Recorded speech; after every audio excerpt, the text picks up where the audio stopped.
So let us get going. What's going on, people? It's your boy Travis, Horror Movies, Uncut Submissions, and Slashers.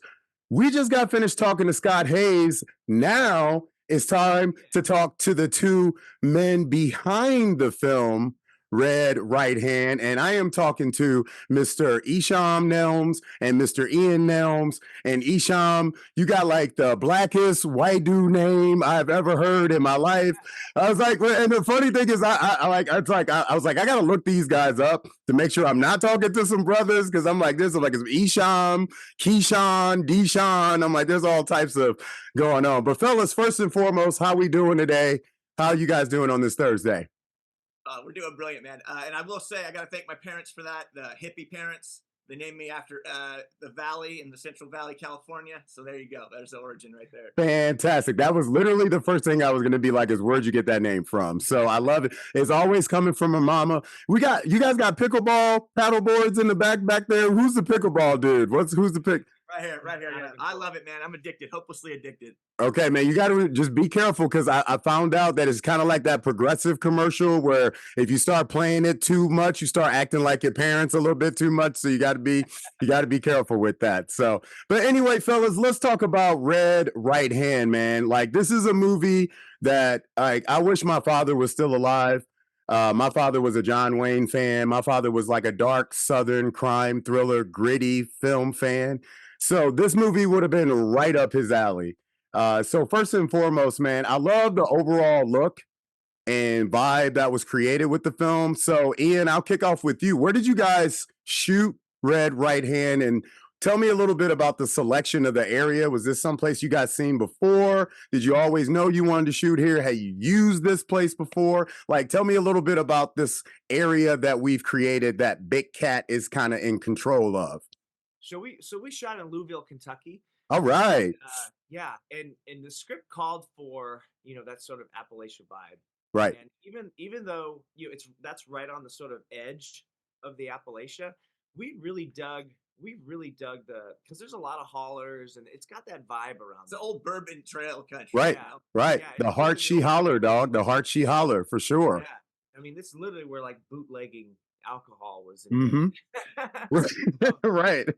We drove all over the place for a few weeks looking for those locations, and with Johnny Durango, our DP, who we've made 5 or 6 films with now at this point. So obviously we got a shorthand with Johnny, and man, those locations we shot in spring in Louisville, and Okay. they're beautiful and they're incredible, but they were really really rough to shoot in because of tornadoes, because of lightning storms. Yeah, Scott was saying there was some weather issues going It on was like crazy. incredible. I think that's a mild way to put It it. was so much.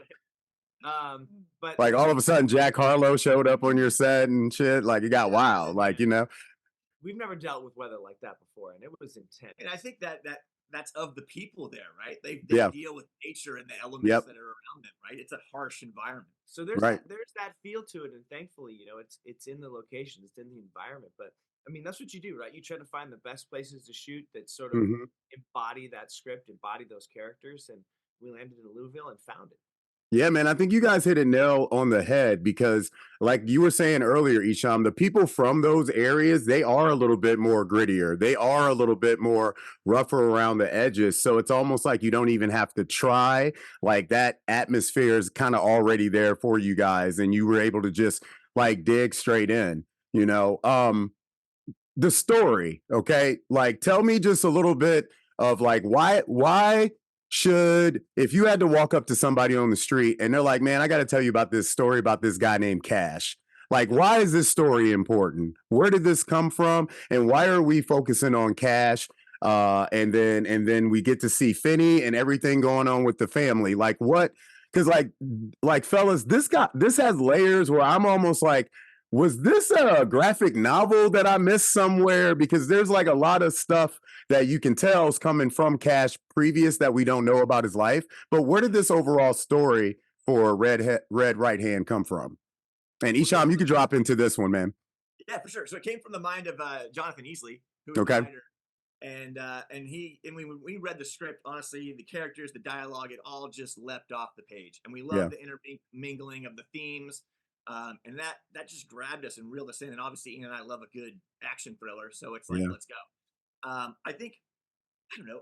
Like, what do you think, Ian, uh, I don't know. Sorry, help me again. I'm a little lost. Yeah, did Like- I catch back up to the question? Just like where the original story came from and kind of why Cash became like the, what was the Alright. significant thing about that made him kind of the central portion from the beginning.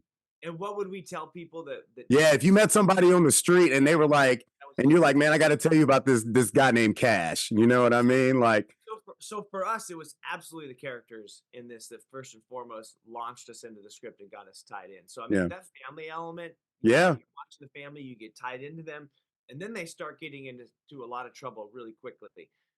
So I love the family elements of it, hmm and I love following characters into situations where things get pear shaped real quick. And you're wondering how they're going to be able to get themselves out of it, and you're so invested with this family that you want to see how they're going to get out, Right.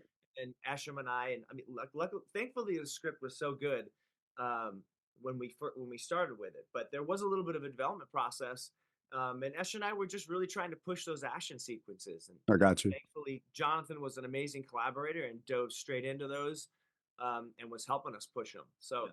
But I would say this is a story of redemption, Right. survival, and a family, right? It's such Right, like for sure. tattooed literally on their necks, but that's what the themes are. That's what the story's about. That's the crux of it. I got you. And Ash, tell me a little bit about Orlando, though. Like, what pirate ship did he come in? What was kind of like? Now, just really though, what was like? How was it working with him? And then, like, to be able to work with somebody like Andy. I mean, she's a legend. And I mean, when I was telling some of my like clients, some women in their like. A lot of my clients are women over 50. When I mentioned her name and I said, I was like, well, she's the one you're going to want to see. They were so surprised to see that she was in this movie. I showed them the trailer. They were blown away by seeing her character and what she's portraying in the film. How is it working with Orlando and Andy? Tell a little bit about that. Yeah, for sure. So we sat down with Orlando right after we did a movie called Small Town Crime. Okay. And we just bonded with the guy. We really liked him. We hit it off great. We talked about movies, but we also just talked about each other's personal interests. And so when Red Right Hand landed on our desk and we read it, it just screamed Orlando to us. He was like the first person we thought of. We knew he loved dirt bikes. So we're like, oh, Cash, dirt bikes. Like, that's what's up. I've never seen Orlando do a gear like this, and that really excited us. So we went to him, fingers crossed that it would resonate with him and that he'd want to do it. I'll let you take it. Yeah, and similar with Andy, she was on our list and we liked her a lot. Obviously, Okay. she's a legend. We love her. Right. We're big fans of her work, but we just didn't think that this was going to be anything that she would be interested in because we'd never seen her do anything like it before. Right. Yeah. Thankfully, her agent passed it to her because it was going around the agencies, and she said, "Hey, I think this might be something you'd be interested in." She read it, loved it. We got on a Zoom call with her, and holy cow, like we were just really blown away by her take on the character, that edge she brought even into the meeting. Yeah. And she made a really funny joke with us. She was just like, I can do this. I know that this isn't something that's on my pedigree in the past. She's like, but just ask my kids. Like she's like, yeah. Yeah. like, I have this in me. I have this Yeah. in me, and I think it'd be a lot of fun to play. So Yeah. she really came out and gave us everything she had. And she was vicious, man. She was vicious in the role. Dude, she gave me Roadhouse vibes. You know what I mean? Yeah. Like that, like the whole entire time. I'm like, fuck. I'm like, man, like you do not mess with Big Cat, bro. Like at all. Man, I could talk to you guys for hours about this film because some of the stuff you guys did in the film, it's just wrong. Like, I'm like, no, they didn't. Like, did they really just do that? And that's what makes the film exactly what it should be. So look, Ian, I'm not going to take too much more of your time. I would like for you guys both to kind of answer this. I talked to Scott a little bit about this too. I think the world we live in right now, it's kind of a crazy climate, right? Like I'm here in St. Louis, Missouri, and I'm sure you guys probably heard about what happened in Kansas City yesterday with the Super Bowl parade and the shooting and stuff. I think it's a very fear-based climate we got going on in this world right now, and it makes a film like Red Right Hand, even though it's like a gritty crime thriller, it almost kind of becomes a horror film because of how real it is. And because we do still have some of these societies where we got like this, the person living on the hills taking over everything. You know what I mean? Like, do you guys feel like your film is really, really appropriate for this time period and what we're seeing? I mean, I don't mean to call out anything, but I mean, Donald Trump did just call out saying he's going to start a red state army when he gets back in. And you guys got a movie called Red Right Hand and it's got guns.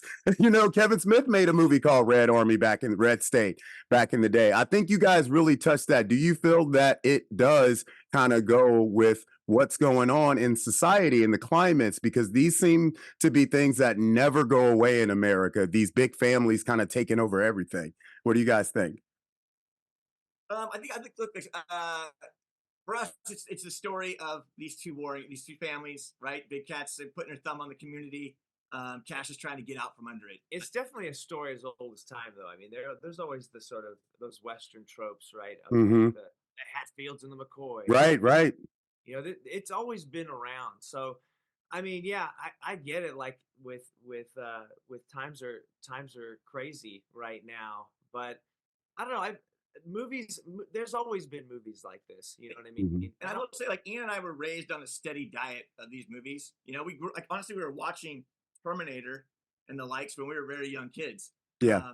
And I don't, And Dirty Harry and Right. I have no inclination. Bad Lieutenant. Yeah, I have no inclination towards gun violence. Right. So, for me, it's not a movie problem. Right. Yeah, for us, this is just purely entertainment. I mean, yeah, there is for us as filmmakers, we love to make things as realistic as possible, but also make them as entertaining as possible. And I think that there's definitely sort of a wish fulfillment vibe to this film, as far as like, oh, hey, I wish I was this badass, Right. who was up to his decade and was able to do something about it. Are we going to start banning comic books? Are we going to start banning books? You know what I'm saying? Nope. I guess that's Right. not the problem. We're gonna start banning paddle boards and pickleball matches and stuff. Right. It's a So societal issue we need to address. It's not the art. that's right, brother. So, fellas, thank you so much for your time. I'm gonna let you go because I know you guys got busy schedule, but I really appreciate you dropping in Submissions and Slashers, Horror Movies Uncut. You will like the review. I am going to be making sure to spread the news on this movie because I think people are really going to enjoy it. So thank you guys for your time. Have a lovely rest of your day and appreciate you, fellas. Thank you so much, Travis. Man. We really All right. Have a good one, fellas. Thank you. You too. All right.